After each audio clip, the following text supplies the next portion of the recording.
entire life had been that scared in my life. Have you? Dude, okay, I screamed so loud that two things happened. I farted simultaneously. Yeah, she did. And I threw my hamstring out. My hamstring cramped up. At the same time. And so we had to pause because I had the worst Charlie horse. This is what she did essentially, okay? Pop, pop, pop, pop, my leg! It's something about this guy, George. Why? What? He has notebooks, right? He has like notes. He has all these things. He's a producer, right? Don't say anything until I finish, okay? Do you promise? Back up, George. Back up. So he sets up this like production meeting to pitch to a production company, right? I don't know anything about it. I wake up, Khalyla goes, wake up, you have to go to this pitch meeting at a company. I go, what? I don't want to go. You told George you would go. And it's with like the high up guy, right? He's the president or one of the, right? Yeah. So I go, oh, well, do I drive there? She goes, no, he's going to pick you up. He meets me up front and we drive to the fucking place. Okay. And I go, what are we pitching? He's like, I got some pitches. Oh my God.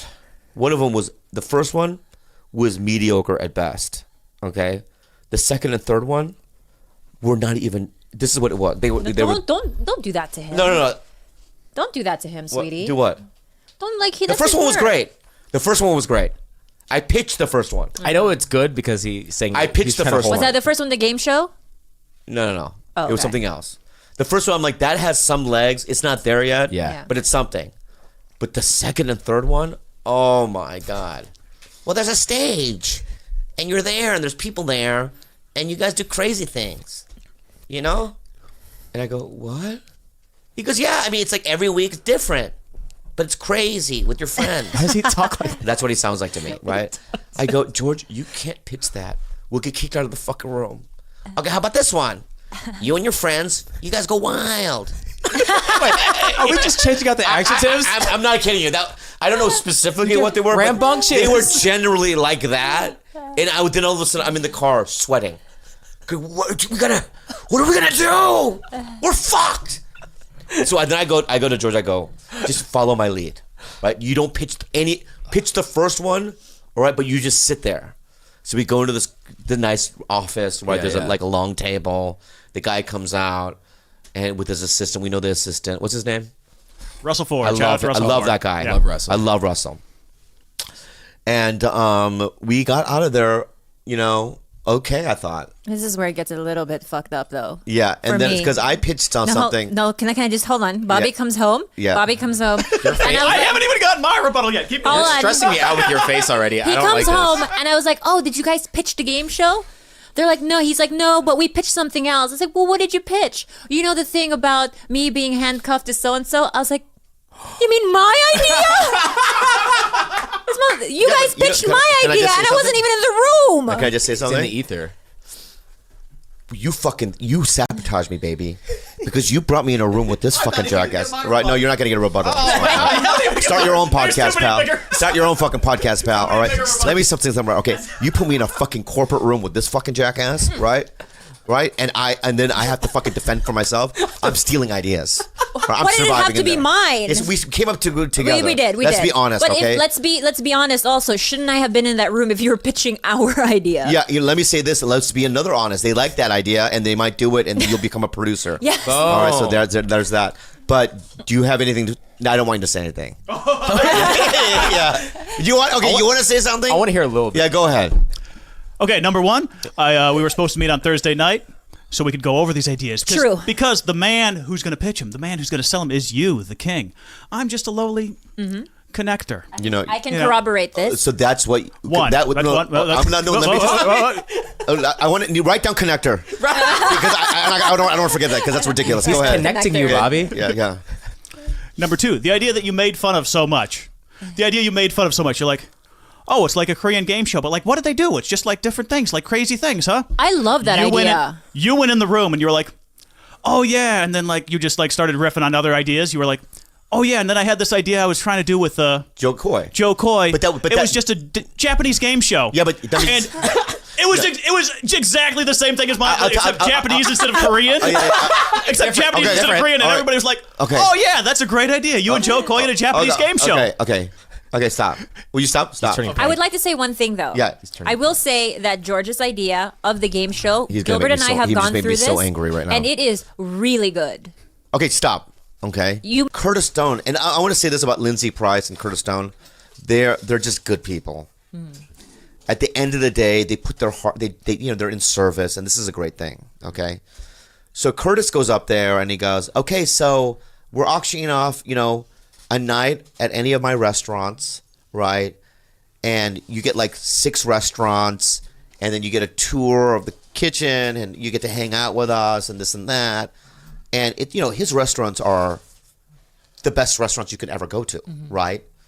I mean, if you go to one of his restaurants, you're gonna drop at least $200-300, right? If you're going on a date, Gwen, yeah. right? So then, like, the bid starts at $1,000 for like 6 restaurants, and I'm like, okay. So and everyone's applauding Curtis. Yeah, you know what I mean?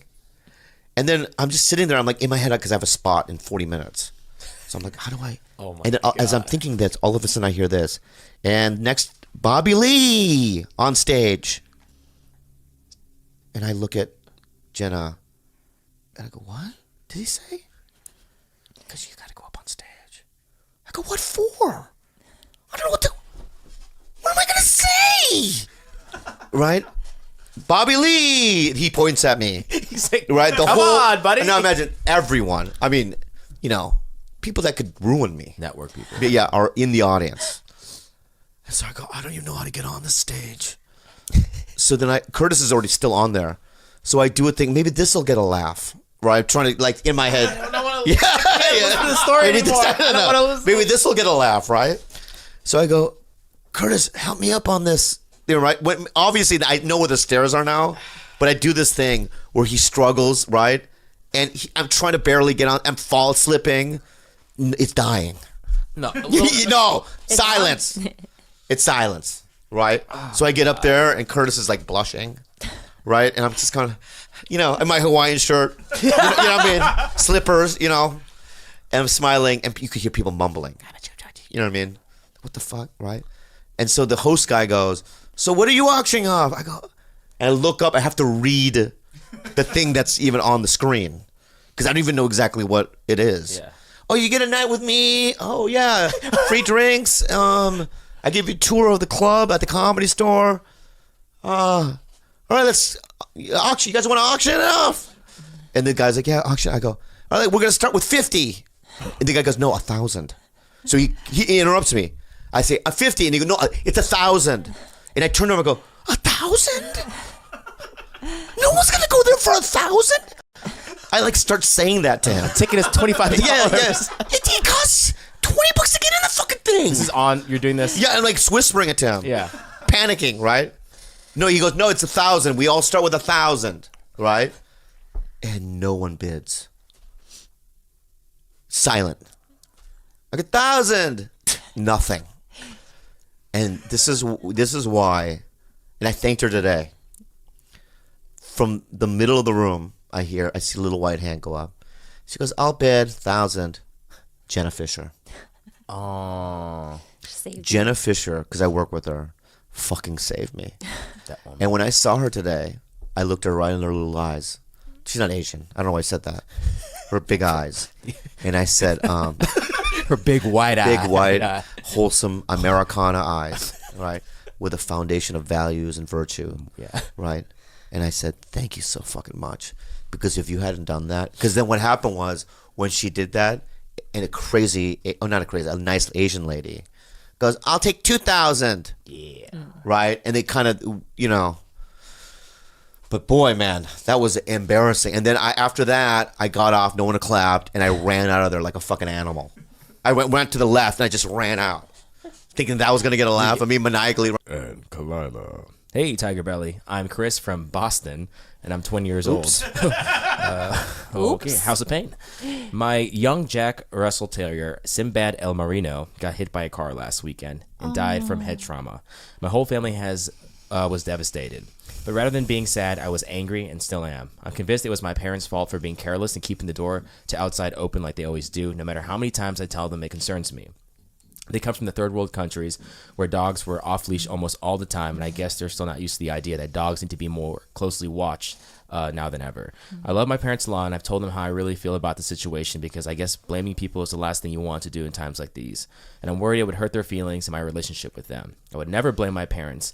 My mom witnessed the accident herself, and it seems to be bothering her a lot. Like she's replaying what happened in her head all the time and feeling guilty when I'm ready to move on.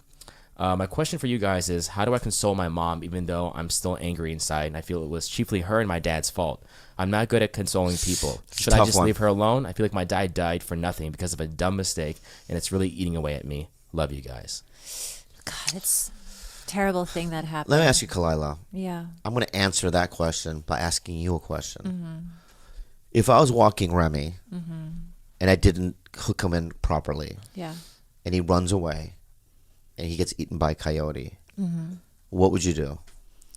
Be honest. Be honest.